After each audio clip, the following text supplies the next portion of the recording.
Welcome, everyone. I'd like to welcome you to Talented Universe. I just got a notification that one of our streams is not working. I am going to try to get it fixed. So what I'm going to do is I'm going to have my co-host Liz. Liz, I'm going to have you take over, and so I can see if I can get the other link working. But you go ahead and ask some questions, but introduce our guest for us. Oh, that works perfectly. And you were saying something about some of your links. I noticed I'm also lagging, or at least I was, but it looks like I'm cool now. I would love to introduce with you. I've actually fallen in love with this actor on a couple of things that he's done. Sam Reckling, and my biggest thing that he did was Accelerating Love, which was really cool to see him do with the vertical drama. But I've caught some other stuff that he probably doesn't know about that I managed to get watching certain things that he did when he was a young man in theater. So we shall see what he has to say. But right now, I would, like I said, love to introduce Sam to you and just how are you and how are you doing today? Very well, thank you. Good morning from Sydney, Australia. Good morning. I'm well. It's a nice Saturday morning here, and I get to speak to two new people and have a new conversation, so I'm very excited. That's awesome. Um, I was hearing it sounded like a bird or something in the background with you. Yes, I'm sort of outdoors, out on my veranda, so there'll be probably a few birds, a few cockatoos, a few Oh, lorikeets chirping around. that's awesome. We lost our birds several years ago, but they were all free flight, and we had macaw and a few other things. So that's Oh, kind of very cool. nice. We just Yeah. have a very lazy, blind, half dead or half deaf chihuahua, so you may hear him in the background occasionally. Um, your acting, I noticed that you started this when you were three, or got into it when you were three. Um, what's the A background tad behind older, that? but yeah, just about 6 years old. What got you into that? What made you decide at such a young age this is what you wanted to get into? Um, well, at my primary school, my my teacher was running the play that year, so she was in charge of directing and running the play, and she held auditions one lunchtime and told us to all come along in the school hall, and I went along and gave it a go, and then she cast me as the fairy godmother in Cinderella, except it was a twist on the fairy godmother, obviously. And I wore rugby boots, a rugby jersey. I still had fairy wings and a tutu, but it was like a bit of a twist on the typical fairy godmother. And then I just absolutely fell in love with it. I mean, the thrill of being on stage, Mm-hmm. that adrenaline rush of being in front of a live audience, knowing that you can't just stop and cut and go back for another take like you can in film, for example, it's Right. really quite a special thrill. That's awesome. Well, I was going to ask you one thing with that regarding how you came to do things through different things with your background that you've done in both theater and your love of drama, and then going through with a bit of a background in comedy here and there with a couple things you've hit. Which is your favorite if you had a lane to go in? Good question. I would probably say I would meet you almost slightly in the middle between drama and comedy, which people say is dramedy. It's a bit of like a middle Yeah. point. Um, for example, I like wacky, sort of slapstick, high energy, almost slightly psychotic characters and productions. Even Jim Carrey in The Mask, it's just a bit of Yeah. what's going on here. And I think it's funny, but it's also got real gripping drama as well. So that's probably my favorite, is a middle point, because I like to be silly. I like to have a good time and have a laugh. So um, I think I think comedy is actually harder to do in my Oh, it experience. So I is. just Yeah. did a commercial recently where the ad is taking the Mickey out of real estate agents. So you're playing a real estate agent, but you're satiring them, and you're making fun of all their stereotypes. But I found it's actually quite hard to know if you're hitting your intended sort of product, if you're actually being funny. I mean, if you try to be funny, you're not going to be funny. But so that's why I find comedy more of a challenge than drama, actually. Yeah. Well, I think with comedy though, you can almost throw out something immediately, out of your head with a comeback, versus you have to study those lines and be into character with it. Whereas if somebody just, improv just straight off the bat, you can just throw it right back at them with what you're thinking. Mm-hmm. So yeah, definitely, and that's why a lot of the best comedians, their best content is from improv. It's just what. Oh yeah, definitely. Your background is very diverse with a lot of things that you do. But one of the things that caught my attention was you do have more than a passing knowledge of Mandarin. And because you're doing these virtual dramas, and they all started in China to begin with, have you ever thought about maybe trying to cross over into some of the actual more Chinese based versus, some of the others? Yeah, definitely. It's something that on set, a lot of especially the producers and a few of the crew members all speak Mandarin. And so when I will go on set, I will sort of wait for the right time to like sneak up behind them and say something in Mandarin. And then they think it's one of their friends or their crew members. And then they turn around and they're always a bit startled that it's me speaking Mandarin. But then they always say to me, you should come and do a production in China. I mean, we're looking for Caucasian or white people to actually speak Mandarin in our productions. Oh. Yeah. And so you're going to do it? I'd like to. So I have a few friends that I've met on set who have actually gone to China. I think you actually you did a podcast with him, Dan Jogma. Yeah. He's gone over to China recently. He's been telling me about how good the experience was. So I plan on going over and experiencing what it's like to do it in China. It's just about finding the connection that essentially casts. It'll get you in there. Yeah. I have a kind of a two-part question for you. Who or what was in both drama and the arts your biggest influence? And who do you think was probably your biggest influence in your personal life? Okay. It's a really good question. I'll just take a moment to think about that. No problem. We honestly, need Jeopardy music, Yeah, you should.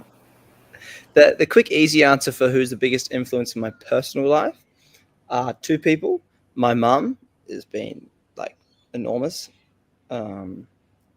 just in like cultivating confidence in myself, confidence to go and pursue this dream of acting, because for quite a while I actually was like, do I want to do it? Do I want to take the risk? I've always known since I was a kid that I'd like to do it, but I was a bit nervous, a bit held back. And then the other second biggest influence in my personal life is someone called Sam Harris, who is an American who runs an app called Waking Up. He's a philosopher. He's a sort of bit of a neuroscientist, I believe. But he runs an app on meditation, on the conscious experience of the world, on existentialism, humanism. He's really played such a huge role in me being able to really find peace in my mind, and therefore unlock actually a lot of my acting potential, because so much of acting is being present in the current moment, so that I can be able to listen to the other actor or actress and feed off their energy. But if I'm thinking about, this light's really bright, or what's happening on my next scene, you cannot be truly present and therefore, in my opinion, authentically acting. So he's been a huge influence in me being able to step up my acting career, I believe. Awesome. Yeah. And then in regards to your first question, which is who's the biggest influence in the arts, I would say, I want to say a huge one was actually Matthew McConaughey. I read his book, Green Lights, which was phenomenal. And his take on life was really just like, well, just go out there and grab it with two hands. Stop. If you want something, the excuses will fall away. And I think for a few years, I was like, oh, I want to be an actor, but I wasn't, completely 110% committed. And so reading Matthew McConaughey's book really flipped a switch for me, where I was like, okay, this guy, he didn't go to acting school. He actually just kind of fell into it after going and studying a bit of law. But now look where he's got. So anyone can do it. It's never too late, because I was a bit worried I was maybe missed the boat and it was a bit too late. Matthew, Oh, go sorry. ahead. Go ahead. No, go I was ahead. going to say, Matthew, I think, was even older than you when he truly got into it. So you haven't missed the boat. Trust me. Go ahead, Michael. I was going to say, I read in your bio that you consult on sustainable energy. Is that correct? Or was it sustainable kind of? Yeah, sustainable practices, decarbonization. It's like my other job that I have at the moment. It's sort of companies who want to meet their net zero targets to decarbonize. It's quite big in Australia at the moment, companies needing to, because there's new mandatory laws that have come into place. Okay. That's why everyone's needing consultants to be like, all right, what do we do? How do we make ourselves actually meet these new laws? And I'm assuming that's keeping you semi-busy then. It is. I actually do that full time at the moment. And then outside of that, after work, I'll do scripts, I'll do auditions, self-tapes, and then I will take leave really whenever I get a production. I'll take a week of leave to go and film a web series, or a day's leave to do a commercial, or a few days here and there to do short films at the moment. And that's while I'm sort of transitioning out of this job and getting myself in the right place, momentum-wise, opportunity-wise, to do acting full-time and be able to support myself full-time.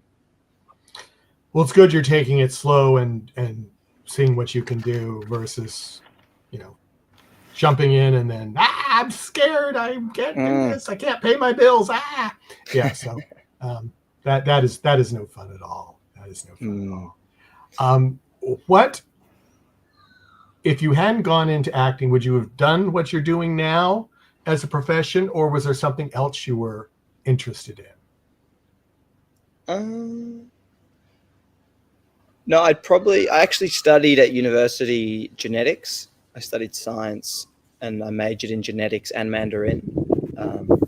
So I would probably go down more of a, I guess, personalized medicine, biochemistry, genetics field. I like personalized medicine, especially in the age that we live in, where there's so much that you can actually do through your lifestyle, your diet, just to influence your own genetic regulation. So I'd go into that kind of field, I guess. And speak Mandarin, right? And speak Mandarin, yeah. If I could find I mean, look, I'm not fluent by any means, but ideally, yeah, I'd go, and that's why I'm excited to go and do a production in China, and I'd love to actually live in China for 3-6 months, just shooting productions, but also then speaking Mandarin so that I can become fluent. Yeah, but Mandarin is not easy, though. I mean, no, I have some friends that speak Mandarin, and they tell me that it's not easy, and they have to keep it up all the time, or they lose it very quickly. Yeah, so, yeah. Do you speak any other languages, either of you? I used to speak Spanish, and then I didn't keep it up after I left, and so it went right down. Yeah. I speak minimal Hindi, but yeah. Cool. But I've kind of it's been about 8 years since I've actually spoke it. I still have a lot of adopted family that when I read their messages, it's in Hindi, and I get that better than I can speak it. But cool. Time to digest it. That's probably why. Probably. I Yeah. did have one quick tie-in question to something that Michael had said about if you had any other careers to go into, and you had said something regarding genetics and all. Do you think you would have stayed more in the researcher end of it or gone out? Because I noticed some of your background stuff fits in with mine. I am was retired now, a pediatric nurse with a lot of kids with special needs and different things. And I know you kind of have a background with a lot of both adult and children with autism. So do you Mhm. think maybe you would have worked on the key to maybe unlocking what some of these diseases possibly have been? Yeah, I mean, that would be fascinating. I would love that. I definitely would. Definitely would love to be less in the laboratory research side of things and more in the like clinical facing, Clinical? Mm.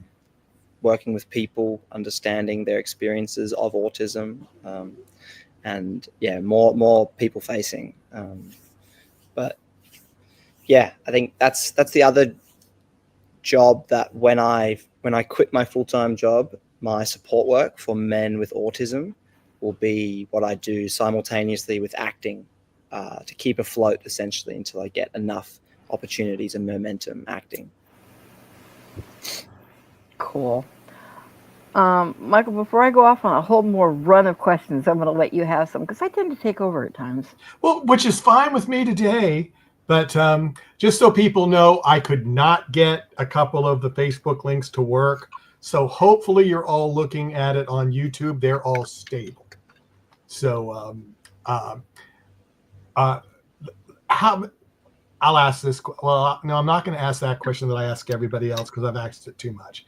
But I am going to ask you this: how many vertical dramas have you done? Now 6, I'd say. Are they One, all released, or still some to no, come? Still some to come. yeah, 4 of them actually wouldn't have been released yet. Oh, okay. They're quite more recent in the last few months. And more so, same way Accelerating Love was, I was playing more of the villain. I've played more of the villain lately, which I actually love. Yeah. You're good at it.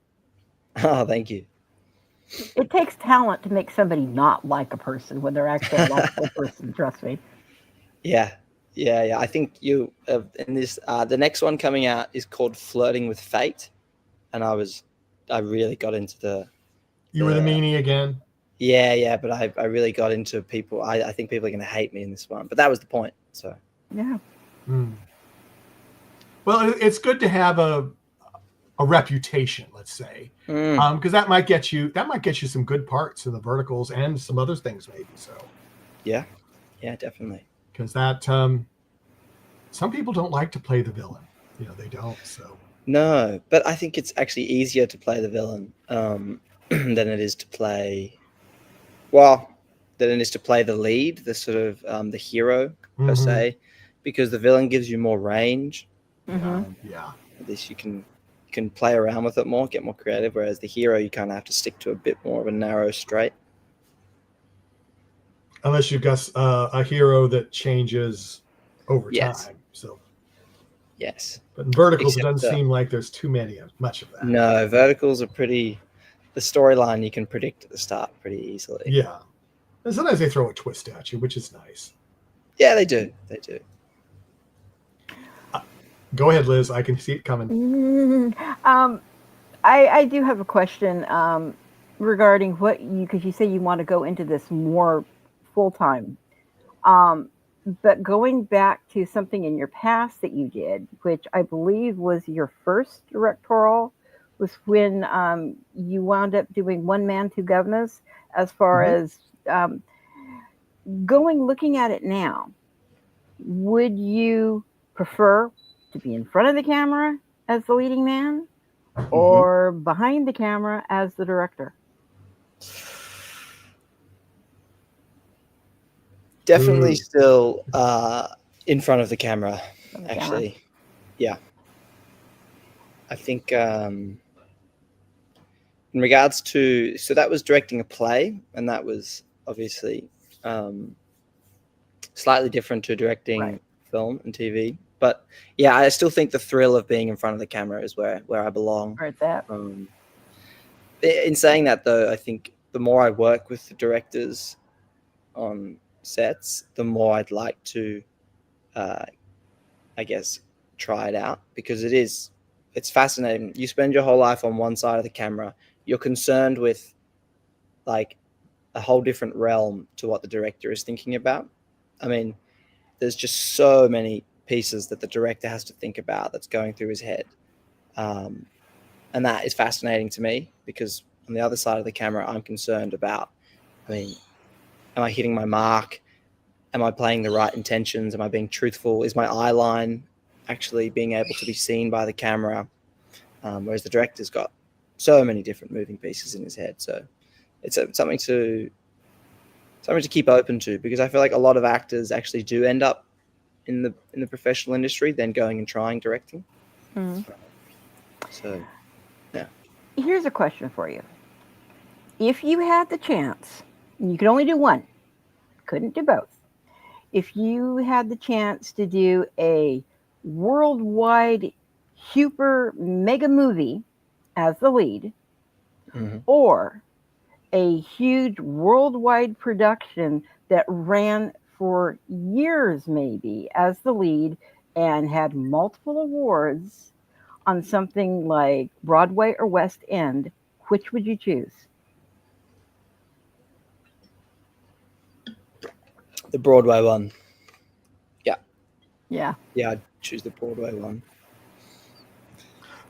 A reason? The the thrill of being on stage to me is still number one. Mm-hmm. It tops anything. Yeah, There's definitely. that adrenaline that goes with you seconds before everything starts. Exactly. And the live audience. The live audience, the feedback is immediate. There's also those stakes are higher, because again, you cannot cut. You keep going. When you drop a line, you roll with it. Someone finds a way to pick back up the storyline. Like when I directed One Man, Two Guvnors, there were lots of props needed, because there's a kitchen scene. There's like a cooking sort of kitchen restaurant scene, but then props went missing on the night as we're about to come out, and so you just make do. You improvise, and that's fun to me. Oh, it is.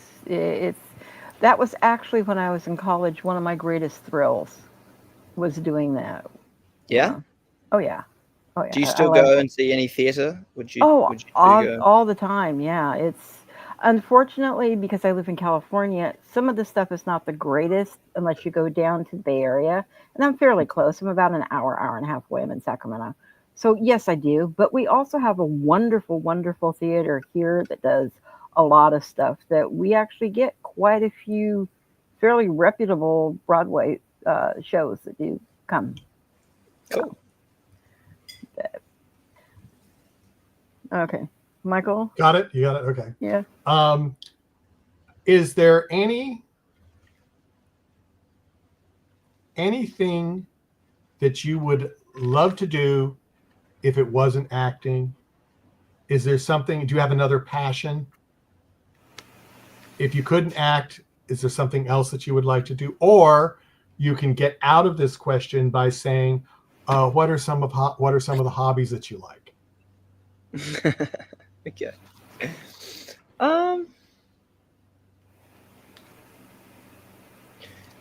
Honestly, now that I have experienced working in an office full time, I've had many other casual jobs, but then also having seriously start to get into the acting industry, spend a lot of time on set now, I can't imagine myself doing anything else. It's like chalk and cheese. I just want to do acting. So yeah, if I really needed to, I would do my support work, because I still love my support work. Mm-hmm. That doesn't feel like a job in the same way that acting has never felt like a job, because it just resonates deep in my heart, and I just feel very, very satisfied every day that I'm doing it. So yeah, I guess I would do support work, and I would just spend my days supporting people that are less fortunate than us. That's admirable. I agree. Mm-hmm. So let me go to my second question. Do you have any hobbies that you like to, in your spare time, your 10 minutes a week that you have spare time? Yeah. I love to surf. Surfing's definitely one of my favorite hobbies. I love to play golf. I've played golf for many years since I was a kid with my family. So that's what I will do if me and my family are going to go hang out together. We'll play golf. And I love to read. I think I absolutely love reading fiction and nonfiction. So those are Who's probably some of the your three favorite biggest. authors? Pardon? Who's some of your favorite authors? Well, in terms of like fiction, I just finished reading the first 2 June books. So Frank Herbert, and Ooh, okay. they were incredible. Have you seen the June movies? Yes, I have. Yes. I've also Yeah, read the I think books. the books are even better. They are just Oh, definitely. like, wow. So he was phenomenal. I've read the whole Game of Thrones series. That was also phenomenal. That is amazing. Yeah. I assume you watched the TV series too? Of course. Yeah. Of course. Yeah. I'm not even going to ask you what you thought about the ending. Yeah. Yeah. Yeah, I think there's a pretty unanimous, everyone agrees on the feeling about that last season. And then, what else do I like? I mean, yeah, I love fantasy. So the Aragon series, Lord of the Rings, all those kind of, but the author just takes you to a whole new world, those kind of authors. You like those? Okay. Yeah. Are you a Star Wars fan? No. I will watch them, but I'm not as big. No. Okay. That's perfect. Harry Potter probably takes above. Okay. Yeah. Okay. Oh, we know a certain young lady within the acting world that is right there with you on that. Oh yes. I had one of our co-hosts had done some props. Gave a present to his daughter and made a cabinet with all the magical stuff in it, and he brought it up and showed it while she was on air with us. She went crazy. It was so fun. It was so fun. But, so do you mainly like interview and talk with actors or like other types of artists on here? All types. We have lots of shows on our network. Cool. Ours right now is focusing on actors, behind the scenes people, contestants from The Voice US, and we just started vertical dramas. So okay, other shows do other things. So yeah, we have review shows, we have travel shows, we have whatever anime shows. Liz does an anime show every other week on Sunday mornings. They talk about Japanese anime films and stuff. So we do a whole bunch of stuff. Cool. But we do have a like, because I finally got the Facebook link to work. Roger Noriega says he likes this. He's the head of the network, so it's good he was looking in on us. So, but we do what we can. Is there anything that you want to bring up? Do you have a project coming up or that you're allowed to talk about? We always have those problems. So, yeah, I do actually. I'm quite excited. There's a short film that I just booked, and it's going to be called Until We Meet, and it's filming in about a month, over a handful of days, and it's my character, the lead. He is someone who has a pretty poor relationship with his family, has never really felt love from his parents, so has an interesting relationship with the idea of love. And then the premise is that he writes these post-it notes to his future girlfriend. He's like essentially writing them and putting them on his wall as if he was addressing them to his future girlfriend that he hasn't met or doesn't have yet. And he starts posting them on social media as a means of just, basically sending out his message to hopefully find someone. And then he actually gets a bit of momentum, like people actually start to take notice and start following his posts. And then I won't spoil any more, but essentially he then meets meets the girl that he's always wanted to, but it might not have such a happy ending. So. Ooh, okay. Drama. Well, that's cool. That's cool.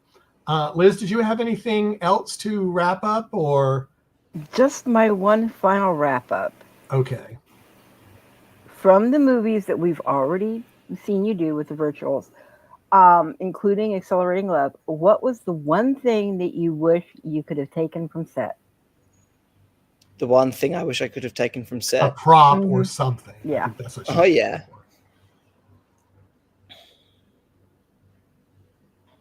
I don't know if you've seen, there's the first one I did, which is when I was the lead protagonist. It's called Divorced to be the Top Heiress. Yeah, I've seen it. On which day? One of the days we were filming at what was meant to be a sort of club / wealthy art exhibition. And yeah, there was this at the we were filming down on Sydney's harbour at this sort of waterfront club, and there was this beautiful, like, I want to say like 6-foot sculpture of an elephant, but it wasn't too big, but it wasn't too small, but it was like, yeah, it would be like my height. And I love elephants. I love Africa since I was lucky enough to do a safari in Africa for about 6 weeks. And ever since then, fallen in love with elephants. So I would have loved to take that elephant home. I like that answer. That's a very good answer. That is a good answer. Yeah. I was thinking like 6 feet tall, an elephant. I couldn't get him in the car.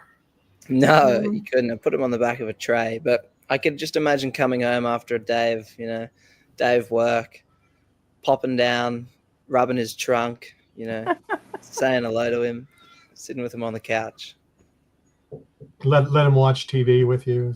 Exactly. And then maybe you start a collection, as you go throughout your career. Oh, yeah. You find other animals on set and you just start bringing them home. You got a whole house full of animals. You have a zoo. Yeah, exactly. And then you can charge admission for your zoo. You could put on shows, live feeding shows. Yeah. No. That's too much, right? Well, my last question, I'm go ahead and ask it because I've asked everybody else, and Liz will just grunt about it. In your own words, how would you describe what a vertical drama is? We have heard so many different takes on it. It's amazing. It's been an interesting question that I thought would be the same answer, and it hasn't been. But go ahead, Sam. See what comes up to your mind. How do I describe If someone that didn't know what you were doing, like a lot of my friends said, "You're doing a podcast on what?" So that, and I'd have to try to explain it. So now I have different ways to explain it. So it's very nice. But okay, I would say, if I was trying to explain to someone who didn't know what it was, I'd say, firstly, it is like TikTok, where the way you consume it, it just automatically flows like TikTok videos, just one episode after the other, short 1-2-minute episodes. And then I would say, take some of the cheesiest, most soapy, over-exaggerated drama that you've seen, and then double it, and then that's what you're going to get to in terms of the level of like how dramatized it is. And then I would say here, if I could take a bet with that person, I would bet them $100 that you could go and pick almost any vertical drama online, and it will have one of these 3 things in it. It will have a billionaire. Yeah. It will have either a cheating man or a cheating wife. There's got to be someone's cheating on someone, or at least they think they are. And it's going to have, they're just not communicating with each other. They're just, the secrets, they're just keeping secrets. Yeah. Well, that sums up everything. Yeah. Especially billionaire. Yeah, billionaire's huge. And it's quite fun on set trying to see them create the world of a billionaire. I mean, because obviously you're only getting this much of a frame Right. compared to you're in a room or a studio. Mm-hmm, Yeah, mm-hmm. just the little touches that they put here and there to try and make it look like we're at a billionaire's restaurant or a billionaire's home. It's quite interesting. With more than 4 people there. Yeah. How have other people described it? Was that? One described it like Japanese anime kind of drama. Wow. Yeah. And we both thought that was interesting. And a lot of them have just said drama over exaggerated in little snippets. Or a lot of them would say romance novels to the extreme. Yeah. Who was it though that said it was like TikTok and what was it? Had a baby? Oh, what was that? Was that Dan that said that? I think it was Dan. Yes. Yeah. Yeah, it was TikTok and TikTok and Hallmark. Netflix I think. Was it Instagram? Did he say Instagram? I don't think he said Instagram. I actually think he might have said Hallmark. Oh, he did. He did say Hallmark. Yeah, TikTok and Hallmark had a baby. TikTok and Hallmark had a baby. Yeah. That is what it was. It was Hallmark. Yeah. Is it big in the States in terms of people watching? It's getting there. It started here, beginning of last year, Liz? Something like that? Probably, and I know quite a few of us were already into it from the ground floor because we had come in from the Chinese ones, which I did. So when it started to be a little bit more broader, it was like, oh, they're bringing in, other things. So that was really kind of cool. And I kind of noticed it starting to build from there. It's really starting to get its own footwork and go. Yeah, and more people are seeing what it is. And, we're hoping that this show helps people get introduced to it that have no idea what it is. So we actually had an actor on that had never heard of them. And he had looked at another actor that we had from Australia that does them. And he goes, I'd never heard of them before. And we went, oh, so you saw our podcast we did 2 days ago then. But some people know about them, some people don't. So it's been great. It's been great doing it. We've got a couple more actors from the genre coming on with us, so we're very excited about that. Yeah, cool. And we are so excited that you agreed to come, Sam. It took us a little while, but it did. But we got you. People are busy. We get that. We're busy sometimes too. So, well, he's very busy. Obviously, if he's got 4 more already, in the can ready to roll. Mm-hmm. Yeah, well, there's lots of supply here. They're making them every week, every 2 weeks, there's a different production company shooting one. Have you ever noticed, though, that some of the shows wind up filming on the same locations or in the same housing stuff? Yeah, same locations. Yeah, I've caught that quite a bit, actually. Well, if they've got, what's the word? A relationship with the house owner, I mean, they can redress it a little bit. So you're right. Usually you can tell. So. Well, when you're somebody who watches them as many as I do, you do catch them. Well, don't they just blur though? No, there are certain ones that I really like, and I like the architecture for that stand out in my mind. Okay. So. Okay. Well, then that's good. That's good. Sam, is there anything else you would like to say before we close, or have you kind of said everything you need to say today? I guess I'd just like to say thank you so much to both of you for having me on. It was a pleasure chatting with both of you. It's great. I mean, to have someone ask such direct and detailed questions about different parts of your life, it's really stimulating to a degree that you wouldn't normally actually sit down and think about.